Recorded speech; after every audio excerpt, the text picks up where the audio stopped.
আসসালামু আলাইকুম বন্ধুরা, আমার চ্যানেলে আপনাদের সবাইকে স্বাগত জানাই। বন্ধুরা, আমি আজকে আপনাদের সঙ্গে শেয়ার করব এগ চিলি রেসিপি। এই রেসিপি করার জন্য যা যা সামগ্রী লাগবে আমি সব জোগাড় করে নিয়েছি। দেখুন, চলুন তাহলে রেসিপি শুরু করা যাক। সবার প্রথমে আমি একটা কড়ায় জল গরম করে 4টে ডিম সেদ্ধ করে নেব। ডিম সেদ্ধ হয়ে গেছে, এবার আমি ডিমের মাঝখান থেকে অর্ধেক করে দুভাগ করে নেব। দেখুন, সব ডিমে আমি দুভাগ করে নিয়েছি।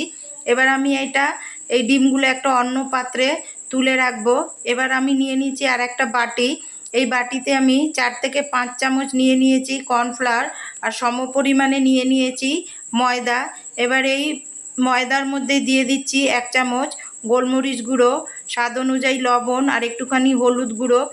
অল্প জল দিয়ে আমি একটা মোটা ব্যাটার তৈরি করে নেব। এমনভাবে তৈরি করতে হবে যাতে ডিমের গায়ে কোট লেগে যায়, কারণ ডিমে চট করে কোনো কোট ধরে না। এবার একটা কড়া চাপিয়ে আমি ওখানে তেল গরম করে নেব। এবার ওই তেলের মধ্যেই ডিমগুলো কোট করে ব্যাটারে আমি একটা একটা করে দিয়ে দেব। মিডিয়াম আঁচে এটা ভাজতে হবে। দেখুন, খুব তাড়াতাড়ি এই রেসিপি হয়ে যায়।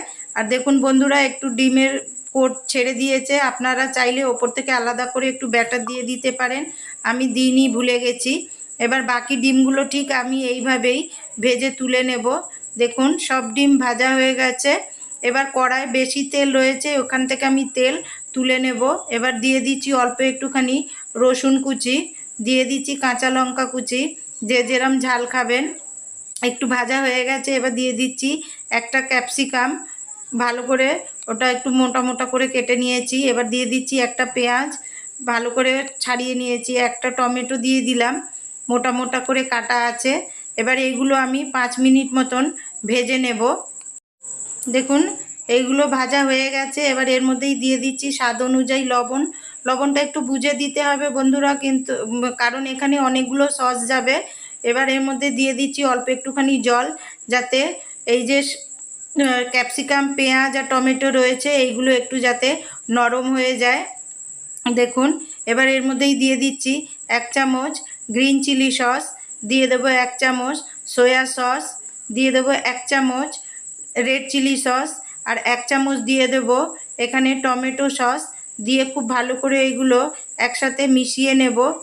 বন্ধুরা, আমি কিন্তু আপনাদের জন্য অনেক কষ্ট করে রেসিপি শ্যুট করি, প্লিজ আমাকে একটু সাপোর্ট করবেন। আর একটা অনুরোধ, আমি কথা বলতে বলতে একটু মাঝে আটকে যাই, প্লিজ আপনারা সেটা একটু মানিয়ে নেবেন।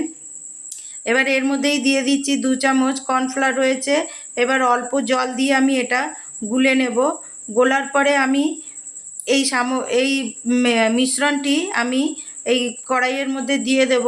কড়াইয়ে দেওয়ার সাথে সাথে কিন্তু বন্ধুরা এটা একটু নাড়িয়ে চাড়িয়ে নিতে হবে, নালে কিন্তু এটা বসে যাবে নিচে, কড়ার নিচে বসে যাবে। দেখুন, এটা মেশানো হয়ে গেছে। এবার আরেকটু জল দিয়ে আমি এটা ফুটিয়ে নেব, যাতে খুব ভালো করে এর মধ্যে ক্যাপসিকাম, পেঁয়াজ, টমেটো রয়েছে এগুলো খুব ভালো করে সেদ্ধ হয়ে যায়। দেখুন, সেদ্ধ হয়ে গেছে। এবার এর মধ্যেই দিয়ে দিচ্ছি অল্প একটুখানি চিনি দিয়ে দিলাম, যাতে টেস্ট খুব ভালো আসে।